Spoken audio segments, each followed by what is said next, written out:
All right, so we're going to do some Sherman trapping for Neotoma albigula, and that's the white-throated wood rat, which is a native rodent of the Sonoran Desert. It's perhaps more commonly known as a pack rat.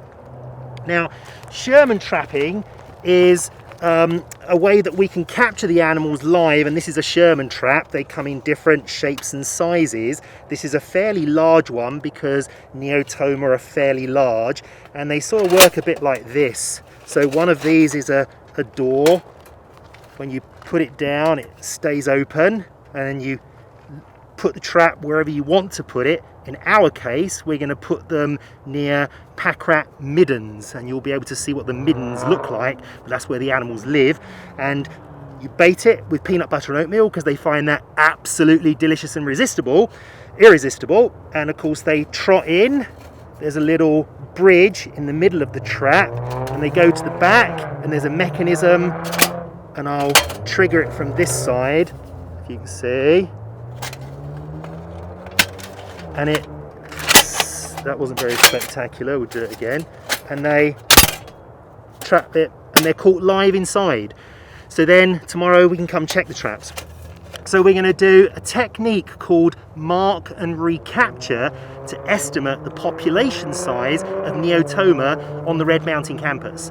Now, the Red Mountain campus is about 48 hectares, and it's semi-disturbed Sonoran Desert with, of course, campus buildings, parking lots, lights and roads.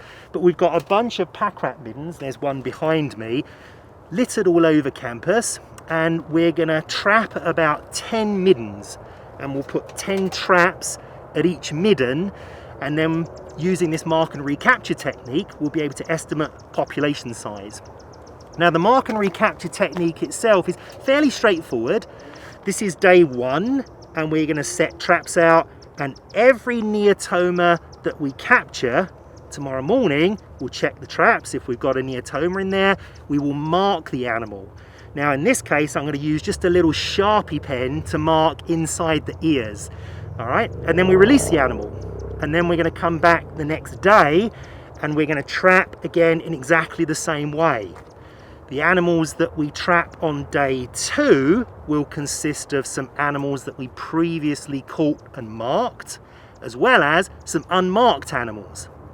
Now, the ratio of marked to unmarked animals on day two is going to be the same as that ratio on day one. So you can do a little bit of basic math to figure out the population size. All right, so let's set some traps then. All right, so this is Joey. Say hi, Joey. Hello. He's a student in the 182 class. He's an assistant today. Thank you so much, Joey, for coming out. Yeah, and what's that, Joey? The bait for the pack rats. And what is the bait? I don't think you told me. Peanut butter and oatmeal, Yeah. right? They find it delicious and irresistible because it's basically peanut butter and oatmeal cookies, right? Yeah, delicious. Okay, but without the butter. There's no butter, we didn't bake them. All right, so there's a midden under here, and I'm going to set 2 traps. So with each trap, I'm going to check the mechanism first, make sure it works.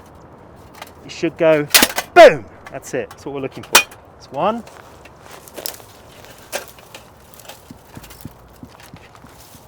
So ideally, you set the traps so that tomorrow morning when we trap them, they will be in the shade.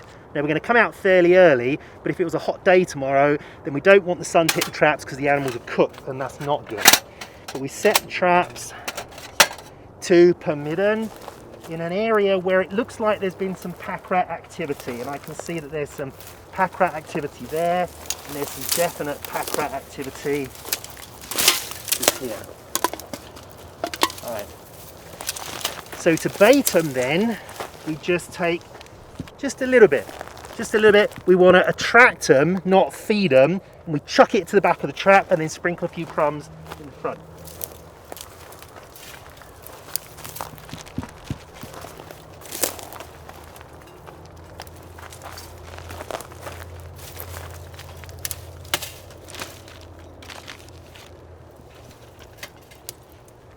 Right, that's it. First one done.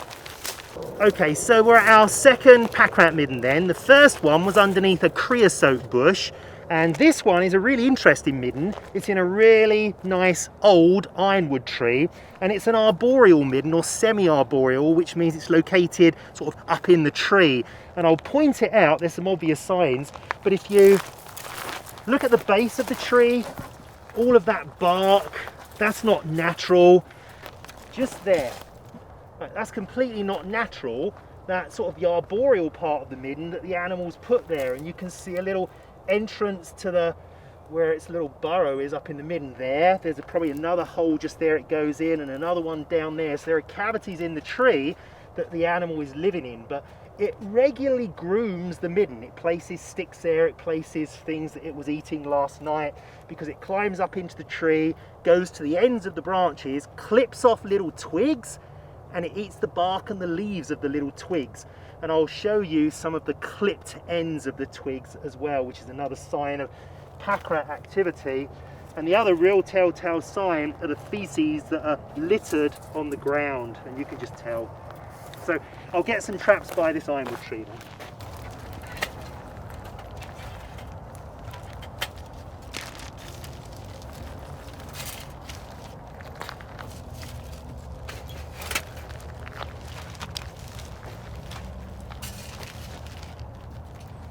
That's it. So this is another small ironwood tree, but it's a very old ironwood trees.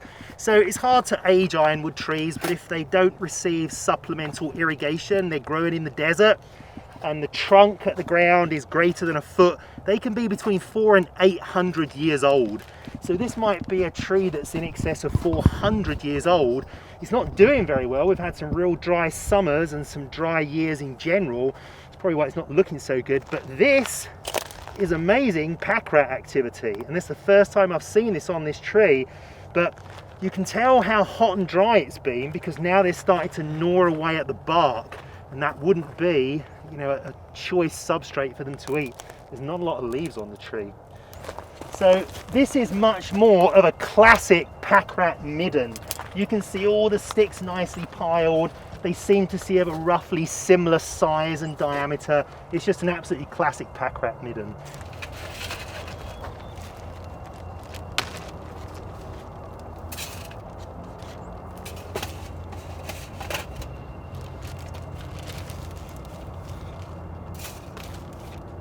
So even though there's usually only one pack rat in each midden, sometimes there can be two, and that's why we're putting 2 traps at every midden, so that we don't undersample the animals that are there.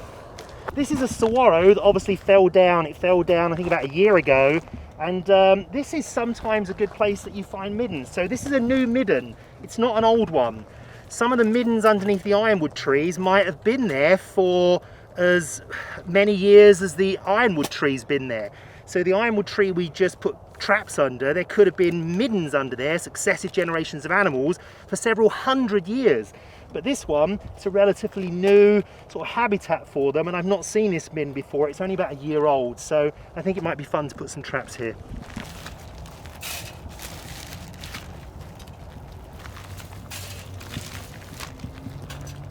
Alright, so this is, I think, my favourite ironwood tree on the whole of campus, and this is my favourite midden.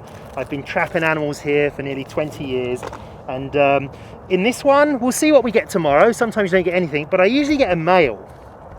But sometimes I get a female. And the female I sometimes get is the one from the Palo Verde tree. So it looks like he's got a little girlfriend that comes visits every now and again, which is kind of cute. This is an ironwood tree, obviously, but let me look down here. This is not ironwood, this is creosote. And there's a little pile of creosote, and you can again see that nice little clipped end. And so the pack rat was maybe a couple of nights ago munching on some creosote. Maybe just decided to vary its diet a little bit. But creosote is not a nice thing to eat. Alright, so we've set our 20 traps, and tomorrow morning, just maybe shortly after the sun rises, we'll come check all 20 traps and see what we've caught.